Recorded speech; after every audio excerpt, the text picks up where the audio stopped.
55ක් තනි කළු වලක නිර්මාණය කරලා තියෙනවා. අද වාගේ යන්ත්‍ර සූත්‍ර තිබ්බේ නැහැ. එදා ඒ කටු මිටි අරගෙන අවුරුදු 7ක් නැත්නම් 8ක් ගියා කියලා විශ්වාස කරනවා. ඒත් මේ විහාරය නිර්මාණය කරවන්නේ පළවෙනි පරාක්‍රම බාහු රජතුමා. එතුමා රට පාලනය කරන 1153 සිට 1186 දක්වා. අවුරුදු 33ක් රට පාලන. අර කටියද? නෑ. නෑ එනකම නෑ. එහෙම තුනක් කරේ. වටිනවනේ. ඒකට අවුරුදු 33ක් රට පාලනය කරන අනුරාධපුරයේ 8ම ස්ථානයේ පොළොන්නරු 12 ස්ථාන 16ක් තියෙනවා. රජ කාලේ මේ විහාරයේ නම තමයි උත්තරාරාම. ඒ කියන්නේ අර රජමාලිගා පැත්තේ නම උතුරු දිශාවට පිටු විහාරය. බාන අපි පසු කරන හැම තැනකම බුදු ප්‍රතිමාසලක් කඩලා විනාශ. හැබැයි මේ පිළිමාසල නිර්පදිතව බේරලා තියෙන. ඒකට හේතුව තමයි කිස්තු වර්ෂ 1215 දී කාලිංග දේශයේ මාගධයන් ද්‍රවිඩ ආක්‍රමණයක් වෙනවා. ඒකට රට පාලනය කරන්නේ පරාක්‍රම පාණ්ඩේ කියලා දුර රජ කෙනෙක්.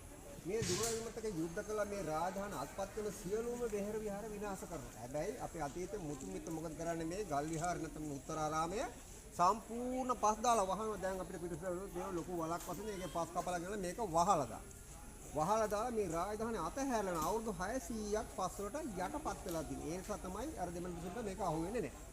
අපි මහනුවරද ඉංග්‍රීසියෙන් යටතන ඉංග්‍රීසි ආතියේ SCP බෙල් කියන්නේ මිනින්දෝර මහත්තයෙක් කියනවා ලංකා මණික. එතුමා මොකද එදා කැලෑ කපාගෙන එලිපෙහෙල්ගේ මේ ප්‍රදේශවල මේ විහාරයේ තනින් තන හේදිලා ඉඳන් මතුවලා තියෙනවා. මෙතුමා මොකද මේ රටට දැනුම් දෙනවා. දැනුම් පස්සේ අර මිනින්දෝර තරුණෙන් අයින් කළා ලංකාවේ පළවෙනිම පුරාජ්‍ය කොමසාරස් බවට පත් වෙ එතුමාට කියනවා කැණීම් කරලා මතු කරලා ගන්න. එතකොට ගඩොල් වලින් තමයි මේ වහල සකස් කරලා ගෙඩිගිය සම්ප්‍රදාය. අර පස් తీරවට පස්සේ මොකද මේ සේර මෙතුල කඩාගෙන වැටෙනවා. හැබැයි කැණීම් කරාට නැවසරකේ වහල සකස් කරන බැමි විතරක් අපට පෙන්නේ. බලන්න මේ තොරණ ඉන්දියාවේ ගියපු කෙනෙක් කවුරු හරි ඉන්නවනම් මතක් වෙනවා. මේ ඉන්දියාවේ සාංචි විහාර තියෙන තොරණක් තමයි මෙතන ඉදි කරලා තියෙන්නේ. බලන්න සිරස වටේට නෙළුම්මල් 10ක් නිර්මාණය කරනවා. ඒ වගේම විහාරයවල් 4ක් නිර්මාණය කරලා තියෙනවා. මකරු 6 දිනක් මකර තොරණ කියලා හඳුන්වන්නේ මොනරේකුගේ පිහාටු, වඳුරේකුගේ කනක්, අලියෙකුගේ හොඬක්, ඌරේකුගේ දලක්, කිඹුලගේ කටින් සිංහෙක් නිර්මාණය කරනවා. වජිරාසනවල සම්මා සම්බුදුරජාණන්සේ වැඩ ඉන්නවා. ඒතකොට මේ නෙළුම්මල් 10න් කියන්නේ සම්මා සම්බුදුන් වහන්සේ නමක් බුදු වෙන්න නම් දසපාරමිතා පුරන්න ඕනේ. දසපාරමිතා සම්පූර්ණ කරපුම උන්වහන්සේගේ උත්සාහයත්ගේ සම්මා සම්බුද්ධත්වයට පත් වෙනවා. ඒ වගේ මේ භද්‍ර කල්පයට බුදුන් වහන්සේලා පස් නමක් පහළ වෙන තව මෛත්‍රී බුද්ධ ශාසනය පහළ වෙලා නැහැ. බලන්න මේ තොරණේදී කරන අතීත බුද්ධ ශාසනය, අනාගත බුද්ධ ශාසනය. මොකද අතීත බුද්ධ ශාසනය අපට හමු වුණේ අනාගත බුද්ධ ශාසනය පහළ වෙනවා සත්‍යයි. හැබැයි අපට හමු වේවි කියලා විශ්වාසයි. එහෙනම් මේ පවතින බුද්ධ ශාසනය සම්මා සම්බුදුන්වහන්සේ වජිරාසන උඩ වැඩ ඉන්නේ. එහෙනම් අපි මොකද කරන්නේ? දන් දීලා සීල් රැකලා බණහලා මේ මෛත්‍රී බුද්ධ ශාසනය ප්‍රාර්ථනා කරන්න පුළුවන් මේ ගෞතම අමාමෑණි බුද්ධ ශාසනය නම් මේකදී අපට ප්‍රයෝජනයක් ගන්න පුළුවන්. මකර කියන්නේ මනස්කල්ප මවාගත සතෙක්. බලන්නකෝ එකිනෙකාට ගැළපෙන්නේ නැති සත්ත්ව කොටස තමයි ගැට ගහන්නේ. බලන්න අපිත් ඒ වගේ නේද කියලා. කොහේ හරි තියෙන දේවල් වලින් බැඳගෙන මේ දරුවෝ අපේ අර මුණු බුරුවෝ අපේ කිය මොකද කරන්නේ? අපි ඔක්කොම එකට බැඳ ගන්නවා. හැබැයි එක බැම්මක්වත් ලියා ගන්නෑ නේ. එන්න බැඳ ගන්නවා, හිර කර ගන්නවා. හැබැයි අතහරින්නේ නැහැ. අතහරින පුජ්‍යලා මොකද එකිනෙක අත එහෙනම් මේ සත්තුත් යංගිස ගැලවෙනවා නම් එකිනෙකයි ඒ කියන්නේ අපේ මේ තියෙන තෘෂ්ණාවල් අයින් කළා සිත දියුණු කර සම්මා සම්පූර්ණ දේශනා කරපු ධර්මය අවබෝධ කරගන්න. නිවන් දකින්න නැනේ එහෙමනම් මේ බුද්ධ ශාසනේ ප්‍රඥාව පහළ කරගත්ත පුජ්‍යල පමණයි නිවන් දකින්න. ඒකට ඒ අර්ථය තමයි අපිට සිංහ රූප දෙකකින් කියන බුදුදහම ආසන්තේ කාටක්ෂා කරන මේ පුංචි රටේ සිංහල ජාතිය. බලන්න වජ්‍රායද නිර්මාණය දා බෝසතාණන් වහන්සේ බුදු වෙනවට මාර නහස කැමති නැ විවිධ උපක්‍රම බයි සක්‍රදේ උදා කරනවා සක්‍රදේගේ වජ්‍රායද සකස් කරතියි. අපි එහා පැත්තේ යට ලෙන්න තියන. ඒකේ චිත්‍ර ටිකක් තියෙනවා. කොහොම ගිහින් අතන දකුණු පැත්ත බලන චිත්‍ර කියලා තියෙනවා. අවුරුදු 900ක් පැරණි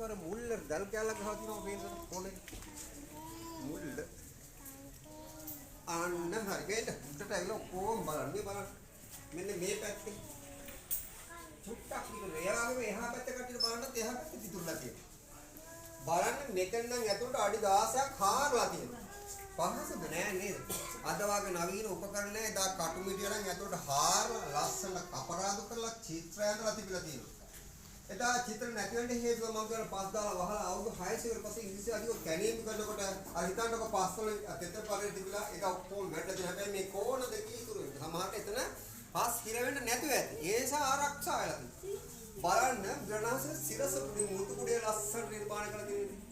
ඒ වගේම දෙවිවරු පිටසක් සාදුකාර දෙනවා ඉරහඳ නිර්මාණය කරලා තියෙනවා. මකරු දෙන්නේ දෙපැත්තෙන් ඉන්නවා, සිංහෝ දෙන්නේ දෙපැත්තෙන් ඉන්නවා. විෂ්ණු බ්‍රහ්ම කියන දෙවිවරු දෙන්නා පවන්සල්. බලන්නකෝ ඒ ගලෙන්ම තමයි සිවුරු නැත්නම් මේ සලුපිලි ආභරණ මේ සියල්ලම නිර්මාණය කරලා තියෙන්නේ. මේ පිළිමහස දැන් හොඳට බලන්න අපිට ගොඩාක් ලස්සන ඔකමට කළු ගල කිඳ කියලා කියන්නවත් බෑ. හැබැයි කළු ගල කියනවා. බලන්න දෑත්වල සිරිපතුල් වල උන්වහන්සේගේ අපිට තියෙන තඹ ගතිය තුන. ඒ කියන්නේ රන් ආලේප කරලා තිබිලා තියෙන රජකාරී. මුලින්ම ගෙල් මහත්තයා සොයාගෙන මේවා කැණික් කරලා මතු කරලා සමහර ඒ කාලෙදී මේ උන්වහන්සේ රත්තරන් ගොඩක් කරනවත් ඇති නැත්නම් මේ රත්තරන් ගොඩ වෙච්ච දේ තියෙන්න බෑ නේද? එහෙම මොනවා හරි හේතුවෙන් අපිට වහින් වෙලා තියෙනවා. එතකොට අපිට මේ එදා නිර්මාණය කරලා තියෙන දිව ලෝකයක්. අම්මා සම්බුදුරජාණන්සේ බුදු වෙලා මාස 3ක් ගත වුණාට පස්සේ බලනවා මේ අම්මා කොහෙද වැඩේ ඉන්නේ? අම්මා තාත්තා වෙන්නේ කරගොන තරමු උත්තමයන් වහන්සේ තමයි අපේ ලෝතර අමාමෑණි බුදුරජාණන්සේ. උන්වහන්සේ බලනවා දැන් බුදු වෙලා ඉන්න මාස 3ක් ගත වුණා අම්මා කොහෙද වැඩේ ඉන්නේ කියලා බලනවා. එදා තුසිත දීව ලෝකේ වැඩේ ඉන්නවා දීව පුත්‍රෙක් වශයෙන්. එදා සම්මා සම්බුදුරජාණන්සේ දීව ලෝකෙටලා මාතු දෙවියන්ට අභිධර්මයේ දේශනා කරන භාවනා යෝග්‍ය වැඩ ඉන්න ආකාර තමයි මේ. එතකොට දීව ලෝකයක් සකස් කරලා තියෙන අපේ පරාක්‍රම බව රජසමේ. ඒ වගේම ගල් කුළුණ බලනකොට නේද? කන්නේ කළු ගල නිර්මාණය කරලා අපිට බලන්න ළඟට හොඳට ඇහැතිලා චූටි කට්ටකින් තමයි උපගන්නේ.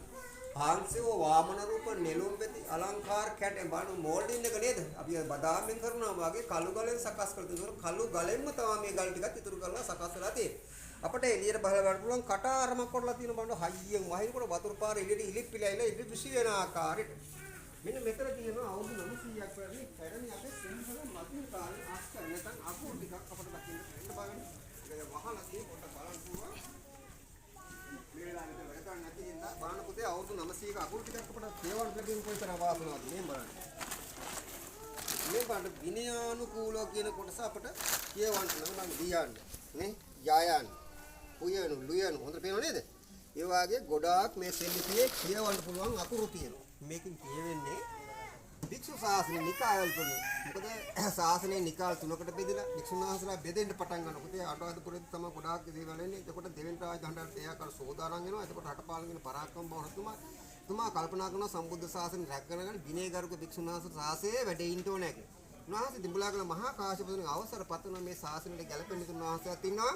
ගැලපෙන භික්ෂුන් මේ අතොන්ට ගන්න තීන්දුව මොනවද? උන්වහන්සේ උපදෙස් දෙනවා. මේ ශාසනයට ගැලපෙන භික්ෂුන් ශාසනයෙන් බහැර ආරින්න කියනවා. ශාසනයට ගැලපෙන ශාසනය බාහිර දෙන්න කියනවා. එතකොට මේකේ ලොකු විස්තර තියෙනවා. යනකොට අර බෝඩ් එකේ තියෙනවා මම තල බලලා ෆොටෝ එකක් ගහනකොට ලොකු විස්තරයක් තියෙනවා. ඒතර බලන්න ඔක්කොම හැරෙන්න මෙන්න මේ පැත්ත. බලන්න මේ පිළිමතට මත දෙකක් ගන්න. අර මුලින්ම සොයාගත්ත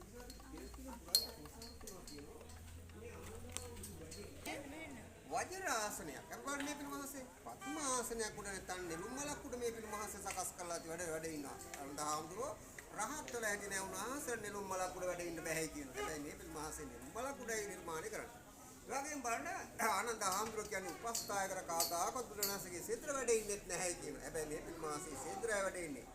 ඒ වගේම බලන්න ආනන්දහාමුදුරෝ ලම්බකන් නෙවෙයි මේ පිළිමහසේ දිගු කම් තියෙන අපි මේ පිළිමහසේ ලම්බකරණයි. එතකොට ආනන්දහාමුදුරෝ හිසකෙස් බාලනේ පොකුතු කොණ්ඩේ නිර්මාණය කරලා තියෙනවා. එහෙනම් මේ ආනන්දහාමුදුරේ බුදුන් වහන්සේම වෙන්නේ බලපෑත් දකුණු දණිසර ගොඩාක් බර දෙනවා වන්දන්ස බොහොම සෑහළු ත්‍යාගන පපුවට අත් දෙක තද කරගෙන ඉන්නවා. මේ මුද්‍රාට කියනවා පර දුක්ඛ දුක්ඛිත පුතේ පර කියන්නේ ලෝක සත්‍යයේ මේ මහා කරුණාවෙන් සම්මා සම්බුදුන් මොහොතක් බලනවාලු කියන්නේ පුතේ ගණනාතන මාර්ය ආරාධනා කරන පුදුරනාස දැන් පිරුණම් පාන කාල සීමා බොහොසේ පිරුණම් පාන කියන හැබැයි එකපාරට උන්වහන්සේ ආරාධනා මොහොතක් මේ ලෝකෙ දෙස බලපුතාලා ගන්නවා තමයි පුදුරනාසේ පරමායස අවුරුදු 80යි පැවිදි ජීවිතය අවුරුදු 45 උන්වහන්සේ බලන්නේ 45 අවුරුදු තුලදී උන්වහන්සේ මේ අවබෝධක ධර්මයේ දේශනා කළ අවසන් ලෝක සත්‍යයට අවබෝධ වෙනවා අවබෝධ කර ගන්නවා අවබෝධ වෙනවා සිව් අපිට පහළ වෙලාද සිව් අපිට පහළ වෙලා සම්බුද්ධ ශාසනය අවුරුදු 5000 කට පවතිනවා. එහෙනම් සියලු කාරණා අවසන් කියලා මහසගේ පැත්තට දෑත් එක ලං වෙනවා. උන්වහන්සේ අපේ මුද්‍රා භූමි මුද්‍රා ධර්ම ගමතේ ලෝකයේ දෙස තමයි දෑත් හැබැයි මේ දෑත් එක නාසගේ පැත්තේ වෙන සියලු කාරණා අවසන් කියලා. ඒ සම්මා මොහොතක් මේ ලෝකෙ දිහා බලන්න. අපි දැන් අර සුද්දක් අඩි දෙක වෙඩි දෙක ගන්න බලමු. එතකොට පුතේ මේ ආනන්ද හැමෝම විද්‍යානන් සීමයි වැඩි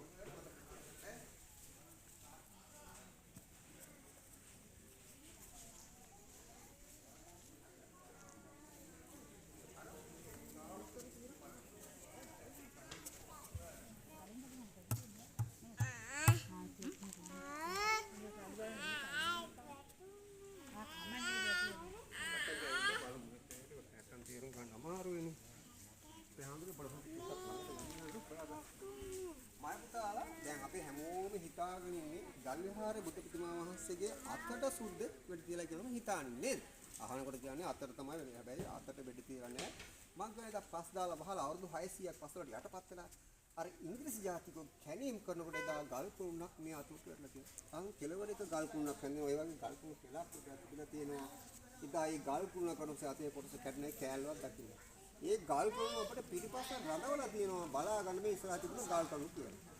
විඩිතිපයි කියන ජනප්‍රවාද කතා වෙන උදාහරණයක් පපුව ප්‍රදේශයේ පිට තිබුණ සිවුරේ රැලිටි ගණන්කට 7යි 8 දක්වා සුදු ඉර්ධකේ පාත සුදු සම්බන්ධ වෙනවා. 1යි 2යි 3යි 4යි 5යි 6යි 7යි 8යි අතර බලනකොට කළු පාට බදාම් සුට්ටක් දාලා වහලා තියෙනවා. පේනව නේද?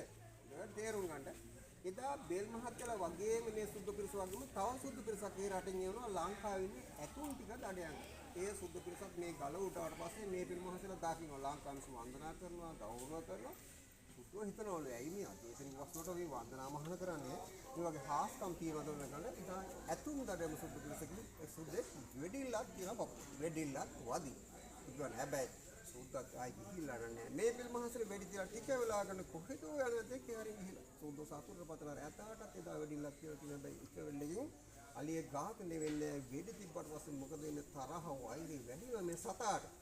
ආපස්සට වෙලා සුද්ද හොයාගෙන ඒ ගල උඩම ඉඳලා පාගලා මරලා දාලා මෙතන කිලෝමීටර් 1.5 දුර දැවක් තියෙනවා. ඒ ප්‍රදේශෙට මේ අතගින සති ගානක් ඉඳලා අර වැවේදී මෙදා මැරිලා තියෙනවා.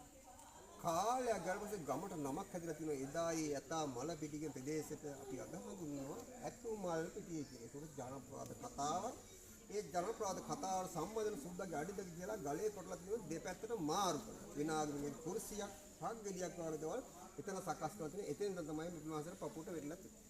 දැන් බලන්න මේ පිළිමහසර බෙල් මහත්තයා කියනවා සැතපෙන පිළිමියක්. පරණතාවුරු කියන සැතපෙන පිළිමියක්. මේ සම්මා සුන්දරගේ පරිණිරවාණය මේ නිර්ම බොහෝලස අර විදිහටම එකිනෙක කරුණු ඉදිරිපත්.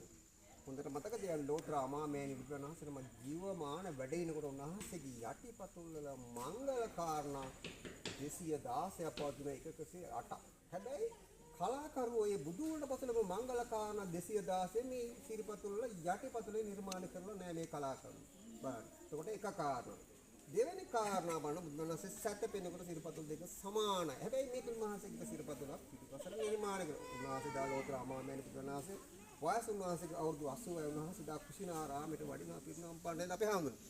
උන්වහන්සේ දැවිලා ආනන්ද හාමුදුරනේ කියන ආසනය පනවන්න දැන් බුදුගාන වහන්සේ පිරිනමන පාණ්ඩට යන්නේ කියලා. ආනන්ද හාමුදුරේ වෙලාවේ අඬ ආසනය පනවලා බුදුගාන වහන්සේට ආරාධනා කරන බුදුගාන වහන්සේ ආසනේ පෙනේව වහන්සේ සැතපෙන්න කියන අර සල්ගස් දෙක අතරේ උන්වහන්සේ දකුණු අතර සිංහ සවියාවෙන් එදා සැතපෙනවා.